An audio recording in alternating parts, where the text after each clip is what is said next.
This is the Red Dragon Kumara, Amazon's choice for TKL, or tankless mechanical keyboards. This keyboard is a fully mechanical keyboard for only $38. It has a version with a numpad, which is the Red Dragon Vara. This keyboard was made by a company called Red Dragon. Now you might not get thrilled by the name, but it's a company that is really famous for their cheap and durable mechanical keyboard. Now, I've mentioned earlier that this is a fully mechanical keyboard, but unfortunately it doesn't use Cherry MX switches, which I talked about in an earlier episode of Is It Worth, which you should click here to watch, and I recommend you do before watching this video, so you will have an idea about mechanical switches. But anyway, the keyboard uses custom mechanical switches made by Red Dragon themselves, and they say they are clones of the famous Cherry MX green switches, but they both look and sound like Cherry MX blues. Now, this is not an RGB version, although you can buy one for only a few bucks more. Now, this is what they call the rainbow backlit version, and here are all the effects and presets you get with the keyboard. And note that you can change the effects by clicking both the FN key and the insert key at the same time, and change the preset. To change the preset, you must press the FN key with the numbers from 1 to 8, each having their own preset. Now, the eighth preset being my favorite.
Now, last but not least, we got the sound test. Now, as I mentioned earlier, these are not Cherry MX switches, but they are pretty close to them. I will be typing on the keyboard, then I will be comparing the sound with the keycaps on and off. So you can hear the keycaps hit the metal backplate, which makes a sound that is best described by Linus Tech Tips himself. It's just like country music. You either love it or hate it. So enough talk, let's get on with the sound test.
We've mentioned almost everything about this keyboard, and after me using the keyboard for almost a week, I will be giving you 5 points that I love about it and 5 more that I hate.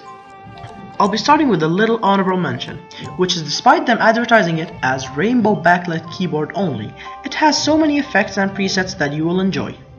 Now on to the first point, the price. It's a freaking fully mechanical keyboard with a metal backplate and amazing backlighting with 5 speeds and 3 steps of brightness.